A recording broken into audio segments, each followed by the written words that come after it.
Ok, estamos hoy a 20 de diciembre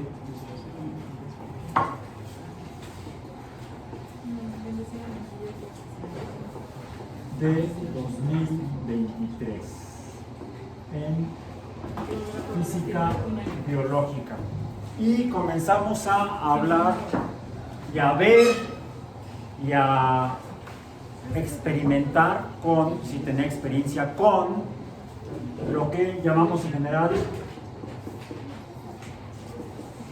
fenómenos periódicos.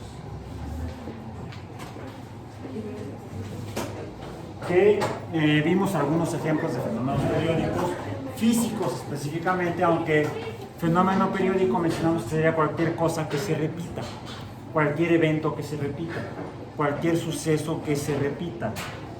Por ejemplo, en el caso de los fenómenos biológicos, el funcionamiento del sistema cardiovascular es un fenómeno periódico.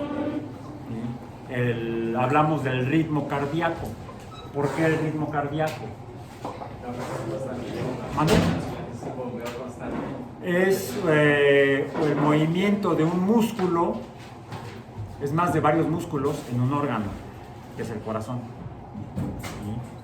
El órgano cardíaco, el corazón, en realidad tiene varios movimientos que se repiten y tienen que repetirse en una secuencia específica para que entonces cumpla su función biológica, fisiológica, para mantener al organismo vivo, desde los primeros organismos que en la Tierra presentaron ese tipo de sistema para movilizar los fluidos que transportan el oxígeno necesario para el metabolismo a las partes más profundas de estos organismos. No todos los organismos, no todos los seres vivos en la Tierra presentan un sistema cardiovascular. Solamente desde un tipo de organismos animales en la escala evolutiva de la vida en la Tierra hasta nuestros días los diferentes especies de organismos, diferentes clases de organismos han tenido ese sistema cardiovascular para llevar los gases necesarios para el metabolismo a las partes más profundas de un individuo. Por ejemplo, ¿las bacterias tienen sistema cardiovascular? No. ¿Las bacterias respiran? Algunas, no todas. ¿Sí? ¿Y qué respiran? ¿Qué es la respiración? ¿Qué es la respiración biológica estrictamente, la respiración metabólica se da a nivel celular, no a nivel de los macroorganismos multicelulares. Cada célula requiere de las que su metabolismo dependa de la oxidación de las fuentes de energía. Para obtener energía depende de una sustancia que sea oxidante. En algunos casos es el oxígeno, en otros es el azufre. No todos los organismos obtienen su energía a través de la oxidación. Algunos la obtienen a partir de la fotooxidación. Ese fenómeno biológico, ¿cómo se llama? Fotosíntesis. En realidad es una fotooxidación. Ya después hablaremos de qué es la oxidación en general.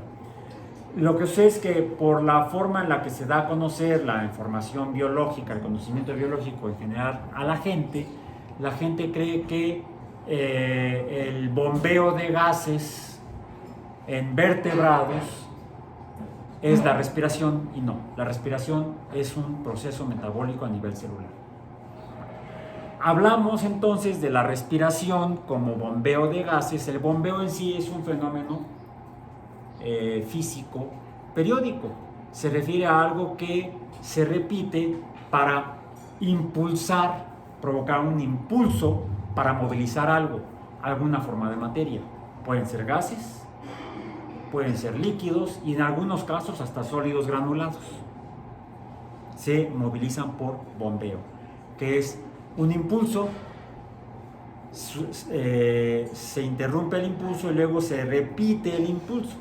Eso es un bombeo, un impulso que se repite en función del tiempo. Un número de veces, eso es un fenómeno periódico, se define por un número de veces entre unidad de tiempo. Y su unidad de los fenómenos periódicos, ¿cuál es?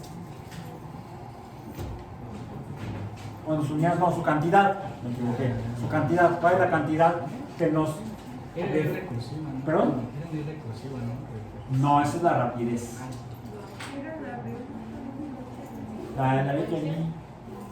La frecuencia. La frecuencia. La frecuencia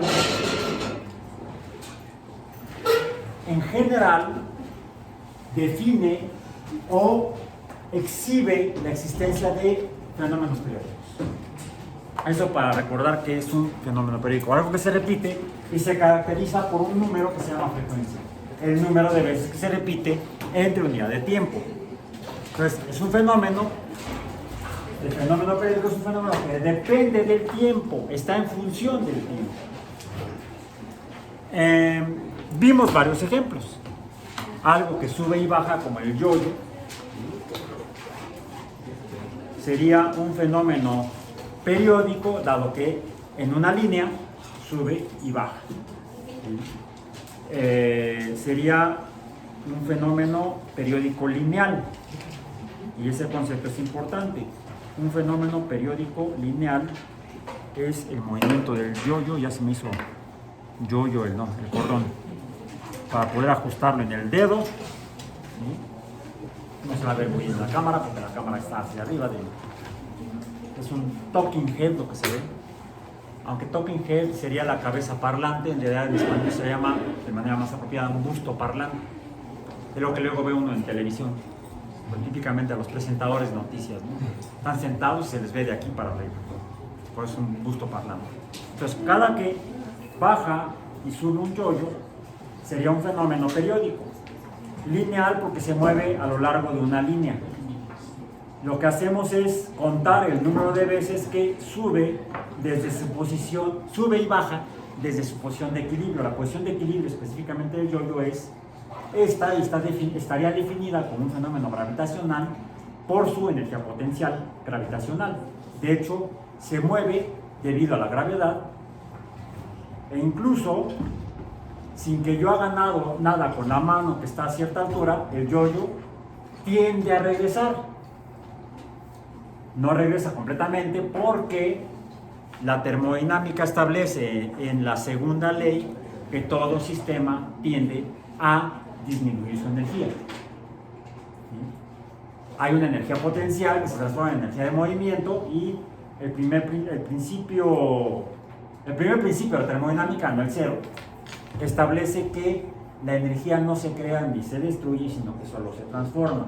Se transforma de energía potencial a energía de movimiento.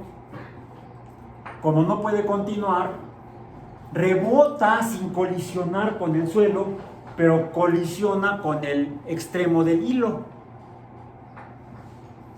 Y entonces la energía en forma de cantidad de movimiento tiene que conservarse, y es por eso que el yo-yo regresa. En realidad no regresa completamente porque parte de la energía potencial se transforma en energía de movimiento, y cuando regresa vemos que no se recupera toda la energía, porque si bien algunas se transforma en energía de movimiento, energía cinética, la cual debería regresarse hasta el cero de energía cinética y total de energía potencial, ¿por qué no lo hace? Porque existe otra forma de energía que creo que olvidé mencionar en la parte de termodinámica, que es una energía no útil, o una forma algo parecido a la energía, pero que definimos la energía como la capacidad de una fuerza para producir cambios, trabajo. Siempre que una fuerza produzca cambios, está produciendo trabajo, y esa fuerza entonces representa o contiene energía. Si la energía se conserva, entonces se realiza el trabajo de movimiento y debería regresar hasta arriba. ¿Y por qué no regresa? Si la energía no se desaparece, solo se transforma de potencial a movimiento, debería regresar de movimiento a potencial. Bueno, hay una forma de energía que sí es útil para producir el trabajo, se llama energía libre. La energía libre es la energía contenida en toda fuerza que produce finalmente trabajo real, trabajo útil, trabajo que produce algún cambio. Esa es la energía libre. ¿Mande? En los sismos es algo más complicado porque los sismos son fenómenos geológicos muy complejos, por eso son complicados, que son fenómenos que podemos empezar a entender si acudimos a los fenómenos periódicos. Sí, se repiten todo cada 17 de septiembre, ¿no? O 19 de septiembre, no sé, cada septiembre en México. No, en realidad no se ha podido demostrar que en el planeta Tierra los fenómenos sísmicos se repitan periódicamente, es decir, con una frecuencia específica. Cada tanto tiempo, en algún lugar, siempre hay un sismo. No, nunca ha sucedido. Sí puede haber sismos en el mismo lugar, pero no con tiempos constantes, sino que el tiempo es irregular. Puede repetirse un sismo en un mismo lugar en la Tierra, pero no cada número constante de años, sino que el número de años puede variar. A veces puede pasar más tiempo, a veces puede pasar menos tiempo. O puede suceder que sucedan sismos casi en el mismo momento, casi cada año. Ya lo hemos vivido en México, ¿sí? El 19 de septiembre de un año hubo un sismo y al año siguiente hubo otro sismo, el 19 de septiembre. Pero primero, no fueron a la misma hora, ni el lugar donde se produjo el movimiento original, que se llama hipocentro, aunque casi siempre uno escucha hablar del epicentro. ¿Cuál es la diferencia entre el hipocentro y el epicentro? El hipo es abajo, no es el hipo de es otro hipo, ni el hipo del caballo, hipo, ¿sí? Hipopótamo, hipocampo, hipo en griego es caballo, ¿sí? Hipo, ¿qué otra cosa? Hipotenusa, la tenusa del caballo, no sé por qué se llama hipotenusa, ¿sí? Se oye bonito, la tenusa del caballo. Se llama hipocentro porque es el lugar donde realmente se origina el movimiento al que llamamos sismo, pero se identifica su ubicación sobre la Tierra. Por encima del hipocentro está el epicentro. Epi es arriba. Por eso hablamos de la epidermis, la parte más externa de la piel o dermis. También hay hipodermis, lo que está abajo de la parte más profunda de la piel, sería la hipodermis. Por eso también hablamos de las jeringas hipodérmicas. ¿Por qué? La idea es que llegue abajo de la piel, ¿sí? Aunque duela. Bien, ni modo. Así se ponen muchas vacunas, otras son por vía oral. Bueno, entonces, no, lo que puede suceder en un sismo es que ocurra el mismo día, un año después, pero el epicentro o hipocentro ocurra en otro lugar diferente en la Tierra. Por ejemplo, los sismos del 19 de septiembre han sido originados en lugares diferentes en el territorio mexicano.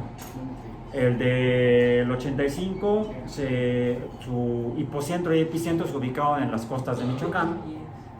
El de 2017, hubo uno en febrero en Oaxaca, de 2017, creo que enero o febrero. El epicentro e hipocentro fueron en Oaxaca, y el del 19 de septiembre fue en Jojutla, Morelos, ¿sí? Y el del año pasado, no me acuerdo dónde fue, pero no fue ni en Michoacán, ni en Oaxaca, ni en Jojutla. Entonces, porque los sismos como fenómenos geofísicos o geológicos en la Tierra son muy complejos, ocurren en muchos lugares del mundo, no en todos los lugares del planeta, ¿sí? depende de la estructura del planeta. Eso lo podríamos hablar otro día. Hoy regresemos a los fenómenos periódicos verdaderamente periódicos. Entonces, la energía de una fuerza que es capaz de producir un cambio se llama energía libre, dijimos. Hay algo parecido a la energía, de toda energía potencial, solamente una parte es energía útil, o sea, energía libre. Lo demás, ¿qué es? Diferentes formas de energía. Por ejemplo, cuando algo se mueve mucho, como un motor, produce calor, que es otra forma de movimiento. El calor es otra forma de energía. Entonces, en todo movimiento se produce energía de movimiento y energía en forma de calor. La energía total potencial será entonces la suma del calor más el movimiento, más otras formas de energía que pueden estar ocurriendo ahí. Más otra cosa que se parece a la energía, pero como no produce trabajo, estrictamente no sería energía. Sería la energía no útil para producir nada útil, ni calor, porque el calor podemos usar para calentar las tortillas o las salchichas para los hot dogs. En alguna ocasión vi un documental donde unos guías scouts llamaban a los chicos que iban a llevar de campamento, se subían al carro, metían las salchichas en una cajita, la ponían en un lugar del carro, y cuando llegaban al lugar donde iban a acampar, las salchichas estaban cocidas para los hot dogs, calientitas.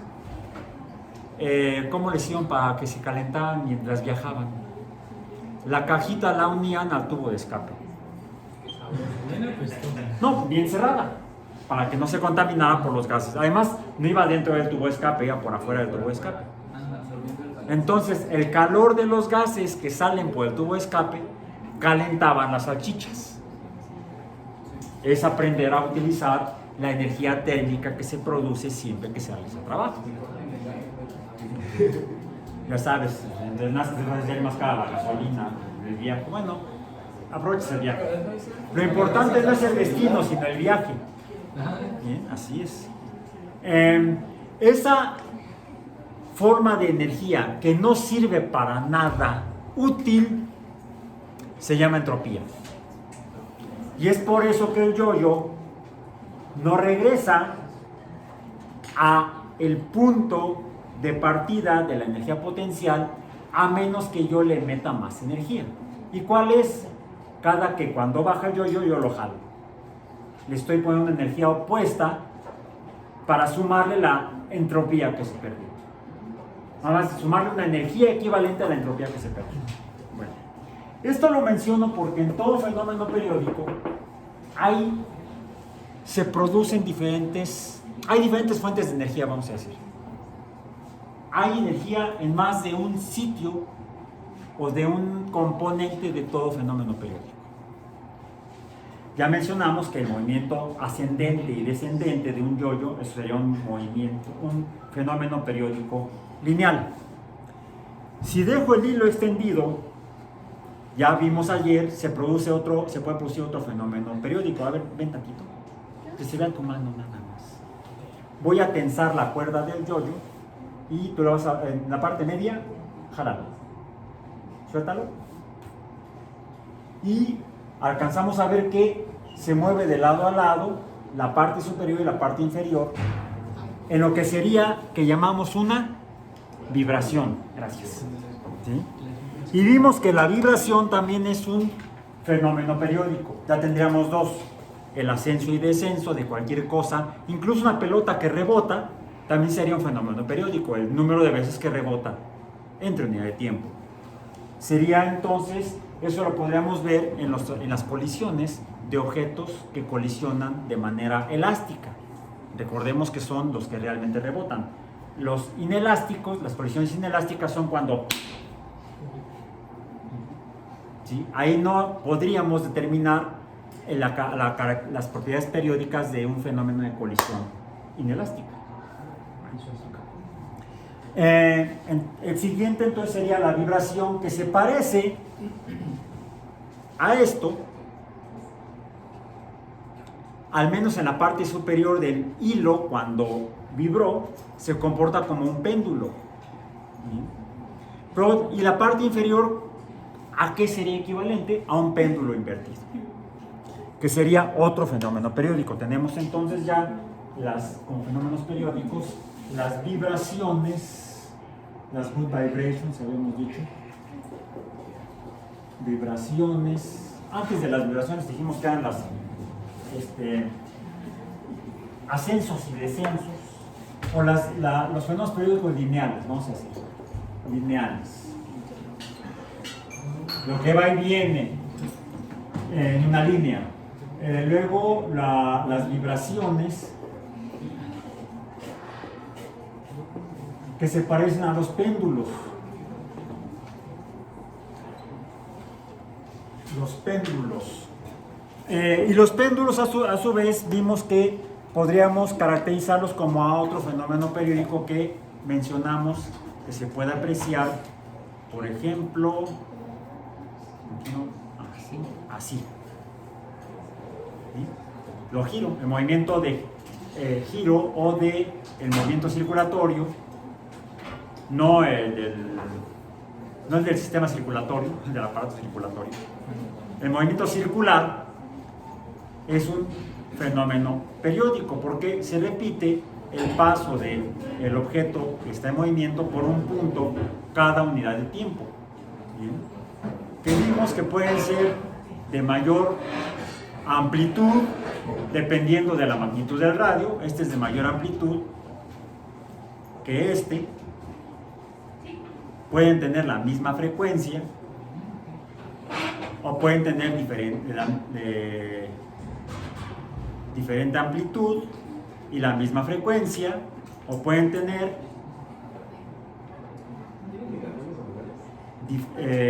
la misma amplitud. Creo que es más fácil así, la misma amplitud pero diferente frecuencia. Bien. Entonces, además de la frecuencia, existe otro número que nos permite caracterizar a los fenómenos periódicos. No solamente la frecuencia, sino también la amplitud. A, que sería la amplitud.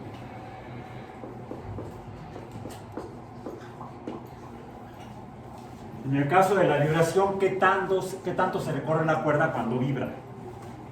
En el caso del péndulo, pues, ¿qué tan grande es el ángulo a partir de la posición de equilibrio? El equilibrio es donde ya no se mueve. Lo perturbo, una fuerza perturba y provoca el movimiento periódico. Le llamamos, ven para acá, no le llamamos así. Le llamamos al péndulo, al movimiento periódico del péndulo, le llamamos oscilación.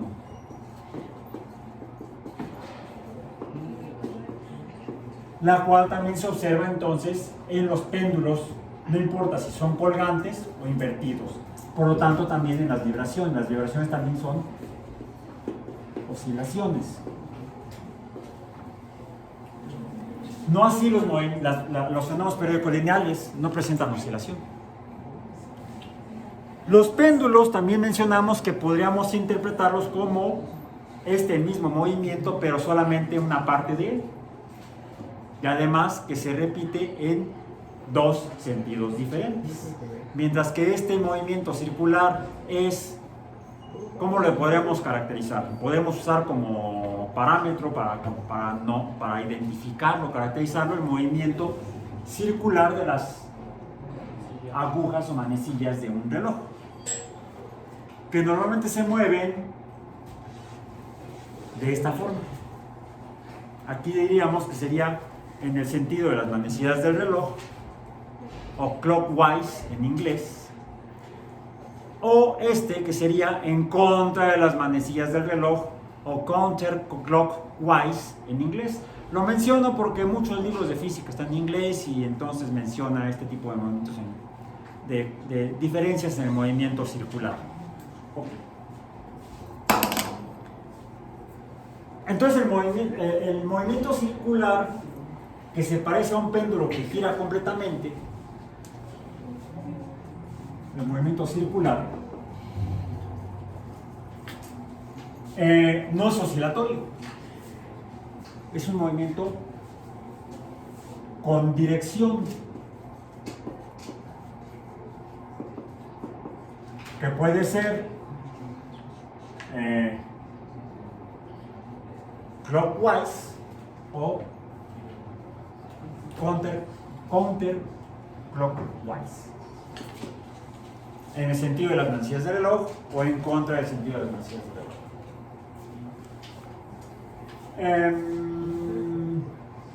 Pero todos estos se caracterizan porque podemos medir su frecuencia.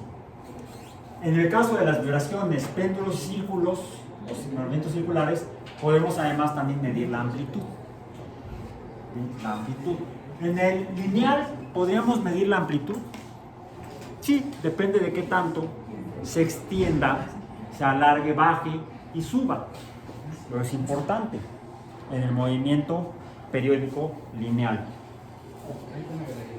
¿Qué otro movimiento periódico vimos el día de ayer? Vamos a cerrar la parte vamos a cerrar el círculo del movimiento circular. El espiral. El espiral. Y el ondulatorio. Vamos a verlos. El circular podemos caracterizarlo. Quedó bastante decente ese círculo. Si lo colocamos en un sistema de coordenadas cartesianas, con el círculo centrado en donde se cruzan las coordenadas cartesianas X y Y. Y en este podemos determinar el número de veces que circula en función de un origen. Este sería el origen respecto al 0 de Y. Aquí sería el 0 o el punto de equilibrio en el movimiento circular. El equilibrio está aquí. Normalmente se describe contra las manecillas del reloj, porque lo que nos permite determinar en gran medida la frecuencia o cuántas veces gira es cuando da una vuelta completa, donde parte del 0, y al dar una vuelta completa, al llegar acá, ¿cuánto ha recorrido? Pues un círculo completo. ¿Y cuánto mide un círculo completo? Lo medimos en grados o en radianes. En grados serían 360 grados y en radianes sería 2 pi radianes, o sea, 6.28. Si pi es 3.14, 2 pi sería 3.18 radianes, 3.28 radianes. Si nada más da medio movimiento, medio círculo, ¿cuánto sería el movimiento? Serían 180 grados, o ¿cuánto en radianes? Pi radianes, o sea, 3.14 radianes. Si nada más da un cuarto de vuelta, serían 90 grados, o medio pi, podemos ponerlo así como pi entre 2 radianes. ¿Mande? Si da 3 cuartos de vuelta, serían 270 grados, o 3, o sea que es un medio, 2 medios sean 3 medios de pi radianes. Es así como podemos medir un movimiento circular en función de los grados que gira, ya sea en los grados o los radianes. Porque medimos entonces, podemos medir de dos formas la frecuencia. Uno es mediante este ángulo. ¿Y cómo determinamos el ángulo?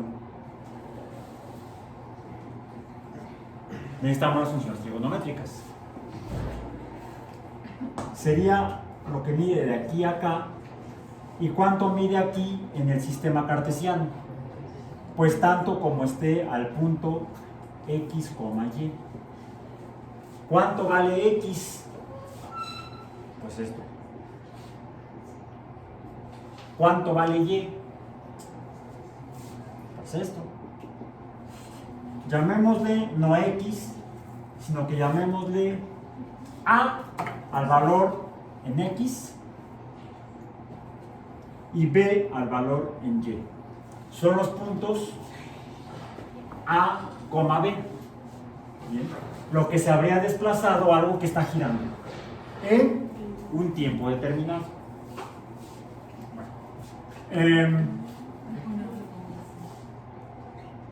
Ok. ¿Cómo lo medimos? Esta magnitud. ¿Qué tanto se ha desplazado? Pues el ángulo. ¿Y cuánto mide el ángulo? Pues depende de la distancia en B. ¿Cómo calculo la altura AB? ¿Cómo calculo el ángulo? El ángulo es proporcional a qué tan grande es B. Si ha girado más, entonces B vale más. Es un número más grande. Si ha girado menos, B es un número más pequeño. ¿Y qué otro número necesito? El valor del ángulo es proporcional a la altura en B. ¿Pero qué otro dato necesito? A ver, chicos, biólogos experimentales, matemáticos, ¿lo lleva un precálculo? ¿No? Necesitan precálculo. Porque es una función trigonométrica. Bueno, pasaron por la prepa. Bueno, sí, una cosa haber pasado y otra cosa haber estudiado en la prepa. ¿No? Todos pasamos por la prepa y hasta tenemos el certificado. Si no, no estarían aquí. Estarían de paseo. Bien. Una cosa es ir a la prepa, otra cosa es entrar a clase, otra cosa es pasar el examen y otra cosa es haber aprendido. Aquí lo que necesitamos es haber aprendido para poder recordar. Y si no recordar, pues yo se las recuerdo. La función trigonométrica. No se malinterprete. ¿Sí? Lo otro jamás. Yo aquí estoy para recordárselas. Las funciones trigonométricas. ¿Sí? No. ¿Cuál es la función trigonométrica? Las funciones trigonométricas dependen de las magnitudes de los tres lados de un triángulo rectángulo. El lado opuesto al ángulo, el lado adyacente al ángulo que nos interesa y la diagonal que une el punto de origen al punto AB. ¿Cómo se llama esta línea? Ya la mencioné hace rato. La hipotenusa, la tenusa del caballo. ¿Sí? Representémosla con la letra H de caballo, de hipo.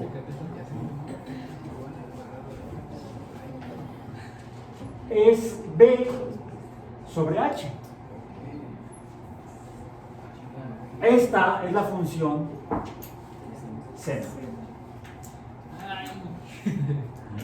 El seno del ángulo θ es proporcional al cociente de el lado B, que ¿cómo le llamamos en geometría y en trigonometría? Cateto. El cateto opuesto al ángulo entre la longitud de la hipotenusa. Entonces, las funciones trigonométricas nos sirven para determinar, para caracterizar fenómenos periódicos como los movimientos circulares. ¿Qué forma tiene la función trigonométrica?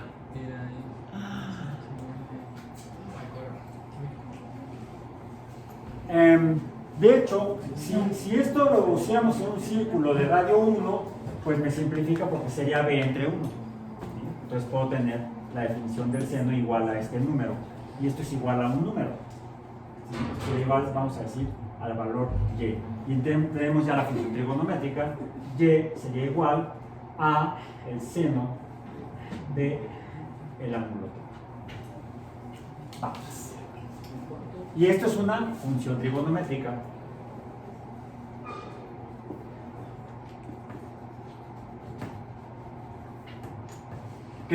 que me dibuja si la grafico, si el ángulo cambia, porque está en movimiento, el ángulo está cambiando. ¿Sí? Si grafico yo, lo voy a hacer ahora con el plumón rojo. En la bolsa. Ya está. Vamos a graficar. En el eje de X voy a graficar. Es más, cambiemos de aquí la teta por X. Porque X está cambiando. ¿Sí? Tenemos aquí X. Y aquí tendríamos Y. Está Y.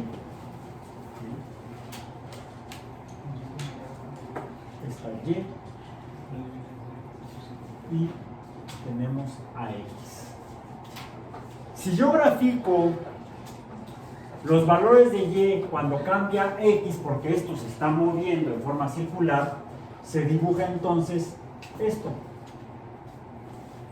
Déjenme ponerlo aquí, acá, acá, acá. Se dibuja esto.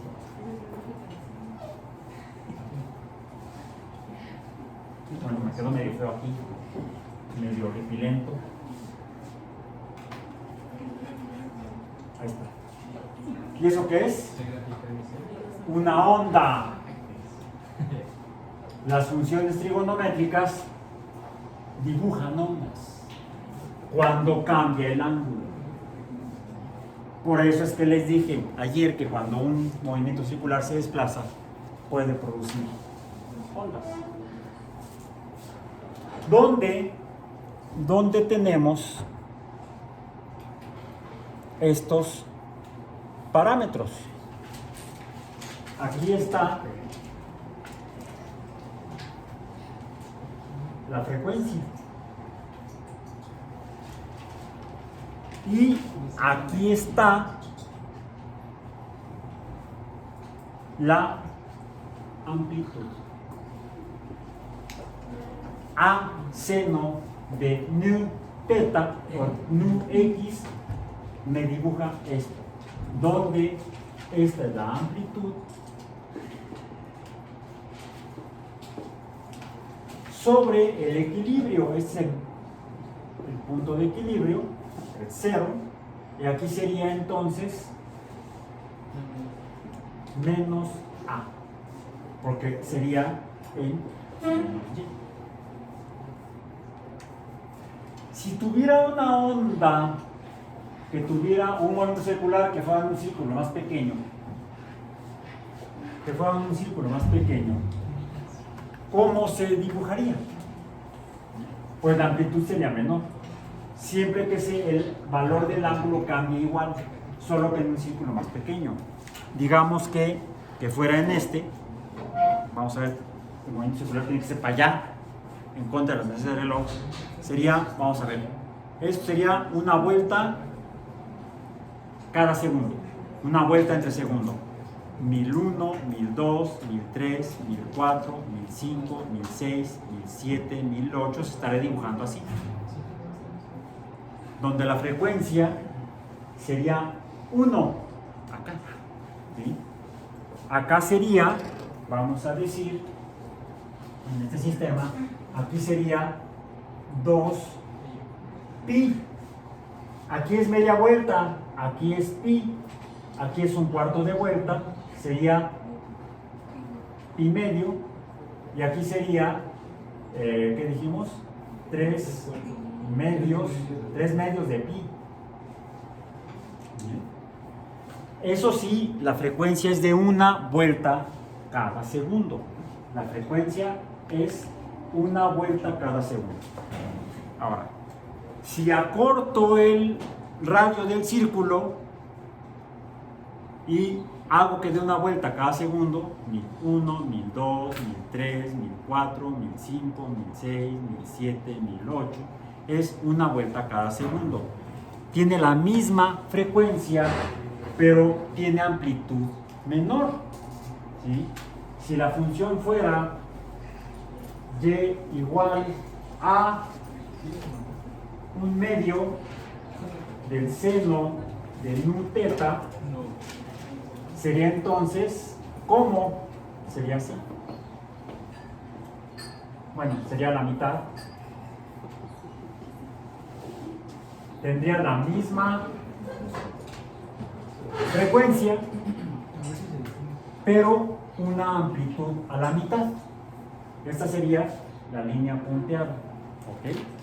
Esta es la línea continua. ¿Qué sucede si ahora lo que tengo es, digamos, y igual a un medio del seno de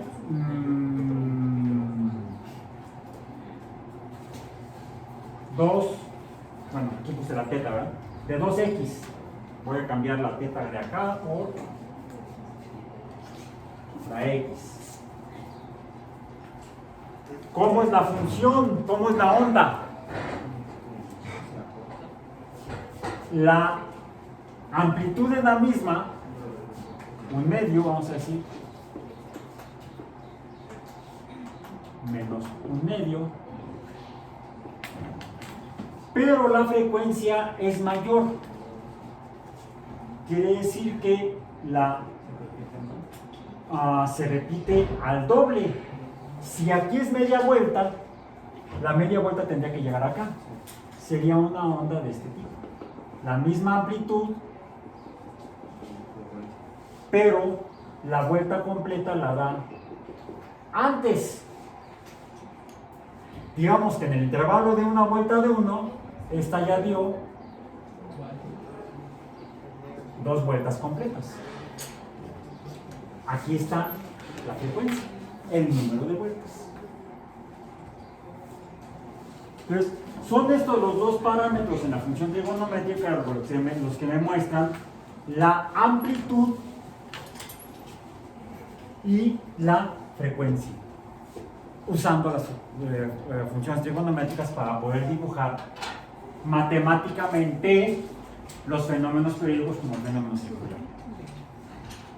Y no solo eso, también me sirve para poder caracterizar los mismos fenómenos periódicos ondulatorios, que son otro tipo de fenómenos periódicos, las ondas. Si bien una onda me permite describir un movimiento circular, también una onda me permite describir un movimiento ondulatorio, como el que mostré con el hilo cuando se mueve así.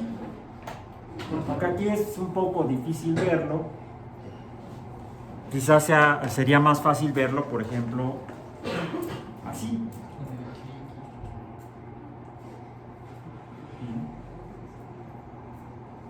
Por cierto, a ver, va, viene, va, viene, va, viene. ¿Qué pasa si aumento la frecuencia, si el número de veces que va y viene por unidad de tiempo?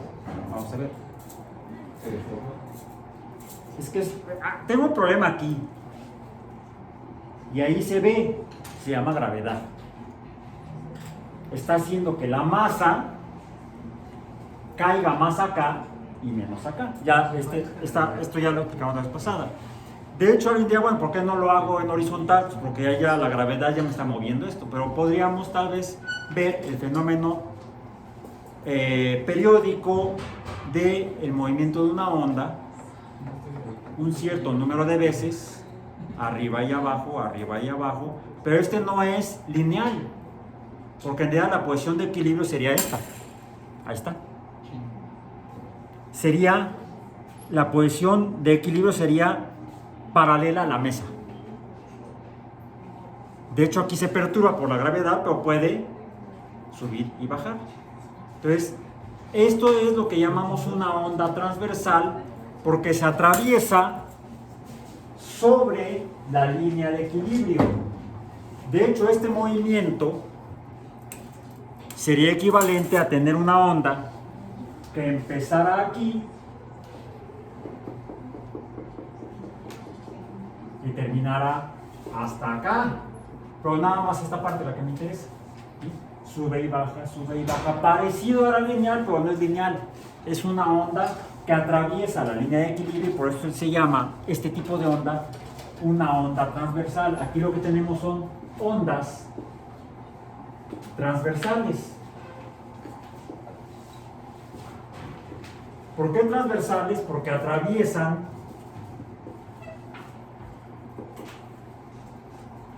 la línea de equilibrio.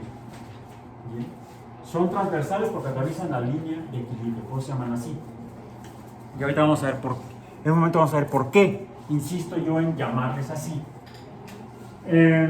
Hay algo curioso cuando vemos a las ondas transversales, las ondas de veras transversales, no solamente las gráficas de las funciones trigonométricas de los movimientos circulatorios. Esto es la representación matemática de un movimiento circular, pero también puede ser un fenómeno periódico de ondas transversales de veras, como esta. Bueno, esta está subiendo, vamos a ver, 1, 2, 1001, 1002, 1003, 1004, 1005, sí, una vez por segundo, su frecuencia es de 1 entre segundo. Por cierto, eso tiene un nombre y es la unidad de frecuencia. Ahora sí, la unidad de frecuencia, ¿cuál es? La unidad de frecuencia, que sería una vez entre un segundo, es el Hz o Hertz. Allá les dicen hercios. Hercios. Digamos Hertz, por Wilhelm o Gustav, no recuerdo cuál es su nombre de pila o de batería. Hertz. ¿Bien? Bueno. Esto sería una onda de un Hertz o un hercio, una vez cada segundo. Las que hemos estado haciendo también de las que dan vuelta, cuando el yo-yo da una vuelta en un segundo sería un movimiento circular de un Hertz. ¿Qué sucede si aumento la frecuencia a 2 Hz? O sea, 2 ascensos y descensos por segundo, en un segundo. 1, 2, 3, 4. Ahora ya no se parece a esta, sino que se parece a la roja continua. En lugar de tener, vamos a decir, un ascenso y descenso, tendría yo 2 ascensos y descensos. ¿Qué pasa si lo aumento a 3 Hz? 1, 2, 3. Aumenta el número de ondas. Se ve más fácil, es más fácil, consíganse esto, los venden en parques de diversiones. Con un lazo se puede hacer, o con una cuerda, como cuando saltan a la cuerda. Nada más que no salten, no. En lugar de darle vueltas, muévanla arriba y abajo con algún amigo o amiga del otro extremo y van a poder ver lo que llamamos, fíjense, aquí es un concepto importante, dijimos, un Hertz, para el caso de este resorte, un Hertz sería una vez en un segundo, ¿sí? Una entre segundo. Si así voy a poner 1 entre 1. Si lo paso a 2 Hz, sería un medio. Y entonces se ven 2 ondas. Si lo paso a 3 Hz,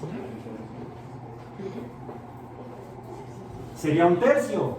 Si lo subo a 4 Hz, sería un cuarto. 1 entre 4 serían 4 ondas. Lo que vemos es entonces que en el caso de este resorte en particular, porque sería diferente para otros resortes, para otros materiales, pueden tener este tipo de variaciones de 1 a 2 a 3 conforme aumenta en 1, 2, 3, 4 veces la frecuencia. Así funcionan las telecomunicaciones. Pues sí, porque usan fenómenos ondulatorios. Luego hablaremos de ellos. Lo que estamos viendo aquí, cuando tenemos este tipo de secuencias de algo que vibra o puede vibrar en 1, en 2, en 3, en 4, ¿sí? Le llamamos las armónicas del fenómeno ondulatorio. Las armónicas de la onda. Son proporciones exactas. no se dan en todos los fenómenos periódicos. No siempre con números exactos, pueden variar. Cada fenómeno tendrá su propio comportamiento armónico. ¿Bien? Puede haber armónicas que sean no 1, 1, un medio, un tercio, un cuarto, sino que podría ser para otras 1, 1, un medio, un cuarto, un octavo. Lo que sí hay una secuencia proporcional definida. ¿Okay? Hay secuencias proporcionales definidas y serán secuencias de fenómenos sonatorios armónicos, como por ejemplo cuando tenemos cuerdas que vibran juntas. El detalle de estas es que, de hecho aquí lo podemos ver, aquí tenemos una onda que sería, vamos a decir, la primera armónica, esta sería la segunda armónica y esta sería la cuarta armónica. ¿Sí? Aquí tengo una subida, aquí tengo, tendría dos subidas y aquí tengo, no, las armónicas serían estas dos, fíjense. Esta sería armónica de esta, sería un medio, ¿sí? Tengo dos ondas. Si pasara otra que tuviera una frecuencia de un cuarto, entonces tendría 4 ondas y serían este tipo de armónicas: 1, un medio, un cuarto, un octavo. Algo que sucede cuando tenemos ondas de cosas que vibran, aunque sean con frecuencias diferentes, pero en forma armónica, es que sus amplitudes se van a sumar. Se van a sumar. Por ejemplo, si esto ondulara la continua junto con la de un medio, que fueran dos fenómenos ondulatorios que se encuentran simultáneos, darían lugar a una onda de ¿cuánto? Si esta mide 1 y esta mide un medio, ¿cuánto daría la suma de las dos? 1,5. Tendríamos entonces una onda que sería, la voy a poner así como línea punteada,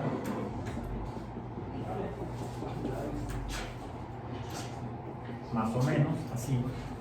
Esta sería, es esta. Bueno, aquí de hecho vamos a decir nu sería igual a 1. 1, la línea punteada, esta es la línea negra, ¿verdad? No está en negro. La línea punteada sería la función de un medio del seno de x más un medio del seno de 2x. Esta sería otra función, lo voy a poner acá, sería igual y, que sería la línea de puntitos, no la de rayitas. ¿Bien? Bueno. Estas son las formas en las que podemos caracterizar a los fenómenos ondulatorios mediante funciones trigonométricas. Cuando tenemos esto de ondas que se suman porque se encuentran con frecuencias equivalentes, no necesariamente que sea la misma frecuencia. De hecho, si se encontrara la onda roja con la onda negra, aquí se sumaría esto, dando una onda mayor. Pero ¿qué sucede aquí? La amplitud es negativa, mientras que para la roja es positiva. Habría que restarle esto a la onda roja. Y habría que sumarle esto a esta parte negativa de la onda roja y sumar aquí estas dos. Y nos daría otra onda, esta negra con esta roja, nos daría otro fenómeno ondulatorio diferente. Porque en las partes donde ambas son positivas se suman, donde una es positiva y la otra es negativa, la negativa se resta a la positiva. Cuando las ondas se suman, la suma de amplitudes da un fenómeno periódico que se llama resonancia. La resta de amplitudes da un fenómeno opuesto que se llama interferencia.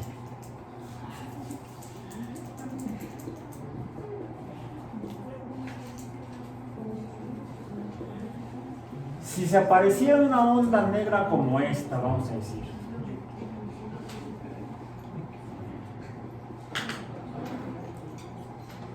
con la onda roja, ¿cuál sería el resultado? Habría interferencia de las dos y finalmente el resultado sería que las dos ondas desaparecerían y se obtendría una línea recta. Se mueren. Una onda mata a la otra. Porque sería más 1 menos 1 da 0. Menos 1 más 1 da 0. Esa sería una interferencia total. Y eso se produce en diferentes fenómenos periódicos de tipo ondulatorio. Déjenme ver si con esto terminamos esta parte. Sí. Bueno, mañana continuaremos viendo algunas de las características de las ondas. Nada más cierro con lo siguiente. Si esto implica materia, por ejemplo, ¿qué es lo que van a hacer ahorita rápidamente en cosa de media hora? ¿Sí? Con el material de vidrio y sobre todo con el agua en la bureta y en el cristalizador, van a usar en un caso agua. ¿Sí? Si perturbamos la superficie del agua, ¿qué sucede? Se producen ondas transversales que se pueden sumar si hacemos que caigan más, que se produzcan más perturbaciones en el mismo sistema. Entonces podemos llegar a ver fenómenos de resonancia e interferencia. Y eso implica, si el agua se está moviendo, movimiento de materia, implica entonces, si estaba en reposo, una fuerza, energía. Hay dos datos que nos hablan de la energía de las ondas en la función trigonométrica. Uno, hay una energía en la amplitud, en este coeficiente de la amplitud, porque mientras más se mueva, mayor es la energía. Mientras más amplia sea, por ejemplo, la onda, hay más energía aquí que aquí. Y otro está en la frecuencia. Es evidente que si el movimiento es a gran frecuencia, habrá mayor energía en el sistema que si el movimiento es a baja frecuencia. Entonces, hay dos componentes energéticos en todo fenómeno ondulatorio o periódico. Uno en la frecuencia, a mayor frecuencia, mayor energía, y otro en la amplitud, a mayor amplitud, mayor energía. A menor frecuencia, menor energía, a menor amplitud, menor energía. Hasta aquí termina mi participación. Lo que